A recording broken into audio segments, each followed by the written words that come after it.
Hey guys, my name's Sean McAnally. John Hall. Hey guys, we want to talk about something pretty cool today. A lot of times people say, "Oh, I got this problem because it runs in my family," or I'm just destined to have this problem because my grandpa did, or my grandma did, or whatever like that. Well, guys, it's genetics. People want to blame their genetics for something. And it's not always the case. Yes, we have our genetics, but there's something called epigenetics. I'll give an example of this before we get going, and then we'll let Dr. Hall expand on what this is. But I had a grandmother and a great aunt.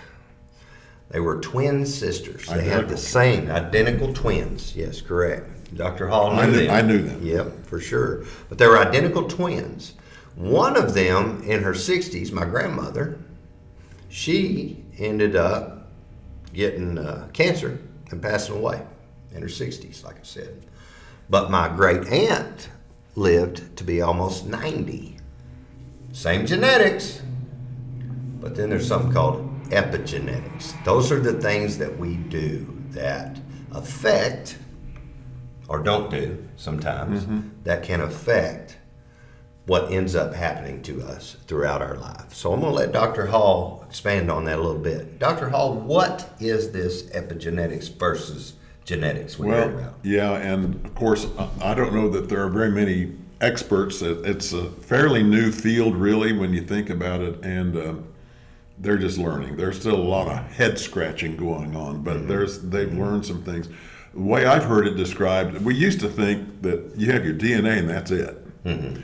And that is obviously very important, but they've described the DNA as the hard drive and epigenetics as the software. Mm-hmm. And epigenetics is just stuff other than the DNA that affects DNA and how our DNA is expressed, how the genes are expressed.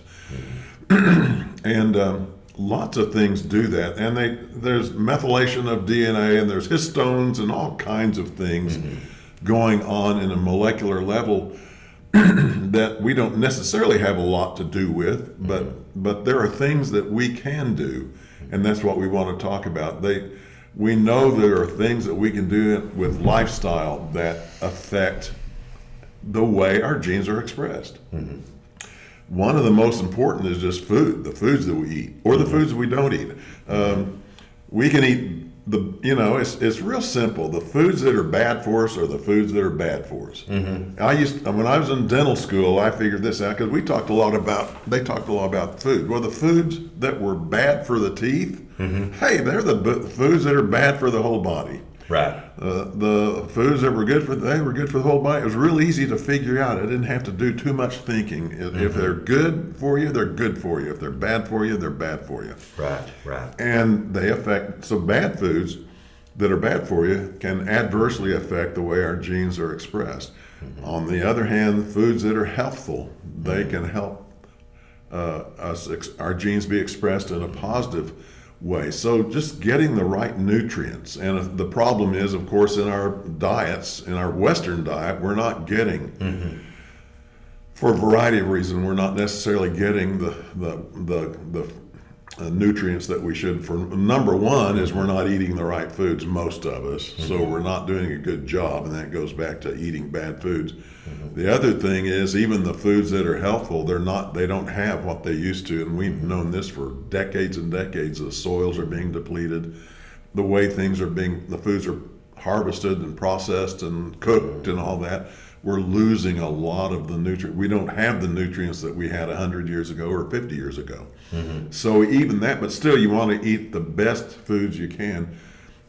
But there are other nutrients out there that can really help us that we're not getting in our diets. So food is really important. Exercise has a positive effect on the way our genes are expressed. A positive mental attitude. They've done studies with meditation, with prayer, with laughter. I mean, the Bible says laughter is good for our bones, and it's right. It's good medicine. And having a positive attitude affects the way our genes are expressed. Now, who would have ever thought that? Hey, No one would have ever thought that. I've experienced that. I mean, I even learned about that in a cartoon. I remember Winnie the Pooh. There's this little donkey in there named Eeyore. Oh, well, I'm going to go over here. He's just real sad, and he's just always down and out. There ain't no way that can be good for you. That's right. And that's right. And they're just lots of things like that. And then, smoking, excessive alcohol, all the things that are bad for us, they're bad for us. Man, you were talking about software and hardware. It made me think of a computer earlier. I know last time I had a computer that was smoking, it was done. Yeah, it killed it immediately. Smoking's just bad. It's not good. Bad. Right, just nothing good about it. Yeah. So anyway, there are things that we can do that can help us be healthier, and it goes all the way down to the genetic level, and they're just learning about it, but they already know that much. Another example is I'm an identical twin, and we lived, and your great aunt and your grandmother lived in the same town. They lived pretty close. They lived on the same street. Yeah, so it wasn't like they were in one part of the country, another. Yeah, my parents had to pick a babysitters on within about 5 houses, so that's pretty good. Yeah, that's good. Yeah. Well, I mean, my brother and I grew up together and all that, but somewhere along the line around in lower grades, he developed asthma and hay fever. I never had hay fever or asthma. We're living together. We're eating at the same table. One of the things that happened, though, is that I can think back on is when we started kindergarten. They broke us up because they thought that was good. He went to one class, I went to another class, so we were with different groups of people, exposed to different people, different bacteria, and all kinds of things, and so. Right. And then they had us separate in first grade, and all. So there were some differences in our environment in that regard. I don't know if that's what did it, but who knows. But anyway, the point is even identical twins, we had the same DNA, but they were expressed differently for whatever reason, and not sure exactly what happened at all. But the epigenetics, in my mind, there's no doubt it was the factor. Yeah, our environment. Yep. Yeah, and so there are things that we can do that can really benefit us and benefit the way our genes are expressed. And so it's just the same things that we've always known. Good food, avoiding the bad stuff, avoiding the bad food, avoiding the bad habits, getting some exercise, eating the good foods, getting enough rest. And having a positive attitude. And a positive attitude. A lot of and laughter. Yeah. All those things are important and things that we can control. And that's a good thing. That's a great, powerful thing. That empowers us and gives us an opportunity to make a big difference in our health. For sure. Well, Dr. Hall, thank you so much about that. And I'm sure this won't be the last time we talk about epigenetics.